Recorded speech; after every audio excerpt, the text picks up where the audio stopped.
right, let me be very clear about something, okay? Right out of the chute, I want everybody to know that there is not a single person listening to this show that would, not a single person, nobody, as in 0.00%, that would be able to dig into the batter's box, okay, and do better than Josh Donaldson. All right, let's just establish that parameter. However, it is also not our job to be a professional baseball player.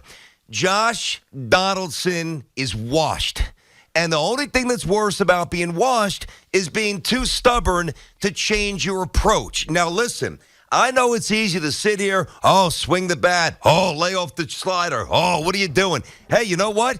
He was so inept. He was so professionally substandard last night that that guy could have been in the batter's box for 4 hours. He wouldn't have sniffed the foul ball. And here's what drives me nuts about Josh Donaldson, Tiki. He draws a walk, right? And then he almost does like a bat flip, like he did something good. He rips off the shin guards, the armor. Look at me. Now, Josh Donaldson's had a really good career. And yes, I think to a man, I think when you look at this objectively, we all strongly believe, I certainly do, that Houston is better, all right? But there is no chance in hell the Yankees are going to win this series if they keep trotting out that slop. He can't play. Well, as much as it is about Josh Donaldson, it's about all these guys, BT. 17 strikeouts in this game. They only struck out 2. The differential was plus 15. And Justin Verlander was on the ropes a little bit early in this game. And then all of a sudden he settled down and he was untouchable. So, yes, it is on Josh Donaldson, but it is also on everybody else in this Yankees lineup who have to start hitting, including Aaron Judge, that we talked about yesterday. But to me, BT, this game got off the rails for the Yankees. And it wasn't bad off the rails. I mean, they only lost 4-2. It wasn't like they were blown out by 15 runs. But it got off the rails when they got lucky with Clark Schmidt in the 5th inning, loaded the bases after Jamison Tyone gave us a really good 4 in a third. Yeah, did his job. They got lucky. Question. They got lucky in the bottom of the 5th, and they run them back out there. Yesterday, all I could think about was Aaron Boone has got to play this thing tight to the vest. He's got to be really elite with his management of the bullpen, and he screwed it up. He said, maybe we can steal another couple of outs by Clark Schmidt, and it went awry. And when that one happened, and with the bats quiet, you almost felt defeated, even though you still had a couple more innings left to go. Okay, I've got a request as well. I don't know. This doesn't seem like a very big thing. It's not a big ask here. It certainly should be a big task. Now, I don't think that it's as bad if I sound okay? What's that? Yeah, you're good, bud. I don't think it's as bad as a lot of people make it out to be, provided there's some changes. And hopefully that starts tonight with Severino. Although, actually, again, as Tiki said, the starting pitching was very good. But to me, the top of the 3rd is where the Yankees lost the game. And before that, you think about the way Verlander came out. First 2 innings, he was on the ropes, didn't have the stuff. And that's something I wondered about going into the game. He had only pitched twice. I think it was 10 innings in basically 24, 25, 26 days. So he was rusty. They couldn't capitalize. And then, wow, magically the strike zone widened. Wow, that was interesting. But here's my request, okay? The next time there's a runner on first base, in any inning, or no matter what team actually does this, so the Yankees or Houston, when a ball is hit to the outfield and a runner is held up at third base, and I'll get back to that in a moment in terms of whether or not I think he should have gone, can you at least give us an overhead angle so we can get a sense of where the relay throw is, and I can actually have an intelligent opinion as to whether or not the third base coach should have sent Rizzo?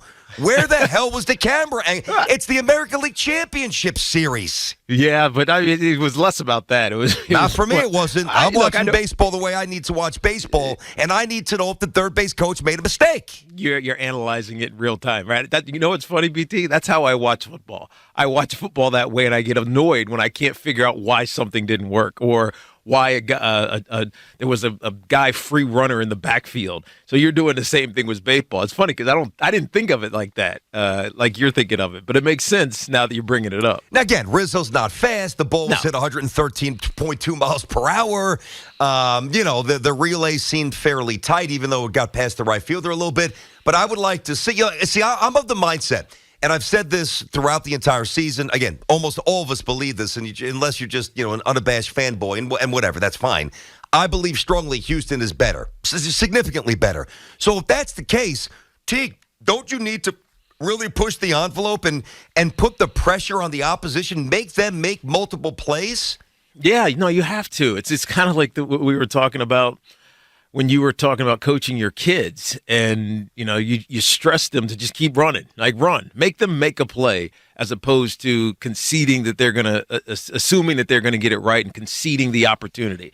And so you feel that a little bit with this Yankees team, but it's really comes back to construction when you think about the lack of athleticism for a lot of the players on this team. Now, some of these guys are pretty good athletes. The young guys are, obviously, but some of these dudes that are getting on base, Rizzo being one, Stanton being another, Donaldson as well, even though he tries hard, they're just not elite athletes. And so it's hard to trust putting him in that situation and believing that they're going to, get around and score. So it's a little bit difficult. I understand what you're saying, but it's difficult to do it.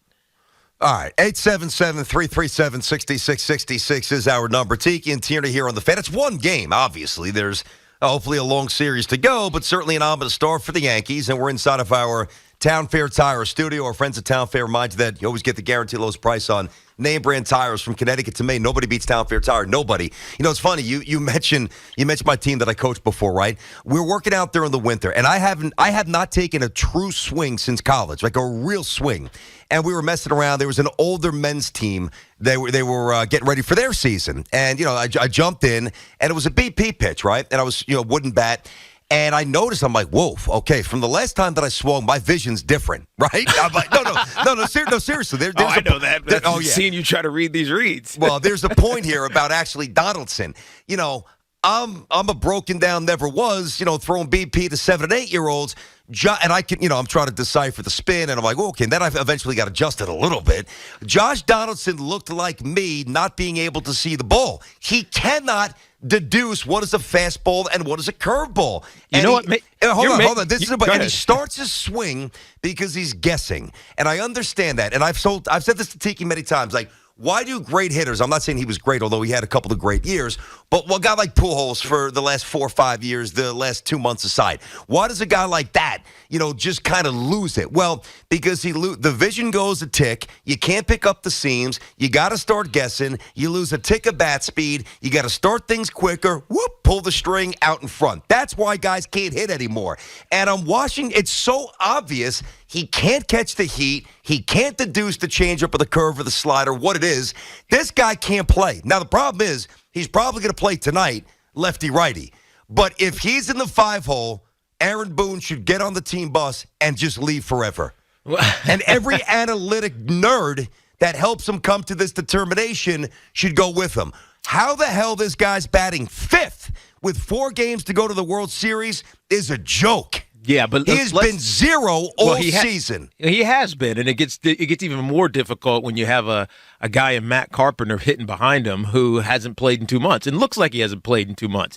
What is he, 0 for 6? He's been in 6 strikeouts, and he's chasing some things. He's looking at other things as well, and so there's a hole right where it needs to be. But let's push the brakes, not pump them, but just push them down a little bit softly. On Donaldson, or no, just on the whole situation. I still think the Yankees have a chance to win today. Exactly. I just don't want to see Donaldson batting 5th. And that's what matters, right? They were supposed to lose the game to Justin Verlander, even though they had Justin Verlander on the ropes. Justin Verlander is going to be the Cy Young winner. Once he dialed in, or as you mentioned correctly, BT, the strike zone got expanded a little bit. Now, to be fair, Jameson Taillon got some of those expanded strikes as well, but not as many. As we were talking about in our pre-show conversation, Jameson Taillon needs that, right? If you're giving Justin Verlander help, it's cheating. Not in the sense that we always refer to the Astros as cheating, but the point is, Justin Verlander is their ace. He's going to win the Cy Young. The Yankees, they held him tight for most of this game. And then at the end of the game, it's only a 4-2 loss. And now it doesn't even matter, what the pitching situation was like, what the bullpen, you call it mismanagement, was like by Aaron Boone with Clark Schmidt and the way Montas and how they finished it out. If they're not going to score, then it doesn't matter. Any of this conversation doesn't matter. And by the way, they didn't score because they didn't situationally hit because the wrong guy was in the 5-hole. But it's a it's big part also, of the reason. But here's the other thing, and I didn't. I mean, I was thinking about this driving because I'm in Philly today. Obviously, I'm down in WIP. These studios are sick, by the way. I mean, it's obviously corporate down here, but I'm very jealous of these WIP studios relative to what we were in every day. But my point is, when I was driving down, I was like, how do you? I mean, home run, home run, home run, home run. Yeah, well, okay, one double. All this game is about home runs. At least this particular game was about home runs. And if the Yankees are going to be relegated to throwing power hitters out there to try to match the Astros home run for home run, there's no chance for them to win this series. That I no agree chance with. at all. So they got to find, or at least think about, a different way to do this because these guys get up there, and it wasn't even Torres today or yesterday. He struck out twice. He didn't do well. I know, but it wasn't. It wasn't him. It was everybody. Matt Carpenter's trying to be the hero, and I don't know what Josh Donaldson was trying to be. Judge is trying to be that guy, and let me get this swing back. If I just hit one, maybe it all comes back. They got to get a different approach. Put the bat on the ball, take it the other way, it's do whatever. It's not going to happen. I know you can that, say BT. This till you blue in the face. It ain't going to happen. But my point is, it doesn't happen at this level. It drives me nuts. You're right, but it's not changing. They're not going to out home run the Astros. That's my point. I agree. That's not my point. No. And Bader's been amazing. I love this Bat kid, hit Harrison fifth. Bader. Bat hit fifth. But I mean, seriously, you might need to. Yeah. I mean, the only guy that seems to change his approach is Rizzo. That's it, with 2 strikes. And he hit a home run. He got hit by a pitch. So, you said something before, excuse me, Tiki, about how the Yankees were supposed to lose last night. When you look at the late travel and the 5-game series and the Astros were rested, it was on the road, it was Verlander. You're absolutely right. That's pretty much irrefutable. And the odds makers agreed based on the odds going into the game.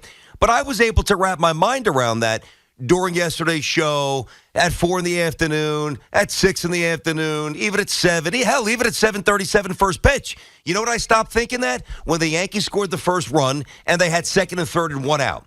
That's when I stopped thinking they're supposed to lose. So they gave. Now, who knows what happens with the bullpen the rest of the way? Even if they score both of those runs or one, it still felt disjointed. But bottom line is this. 2 guys the Yankees can really use in this series, LeMahieu and Benintendi, are not here. They are not in the lineup. They are not in uniform. They are not healthy. And now the Yankees are trotting out a bunch of guys who swing and miss. When they connect, it's fun. When they miss, it's gross.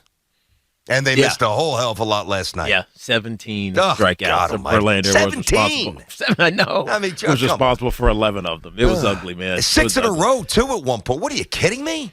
Jeez, 877-337-6666.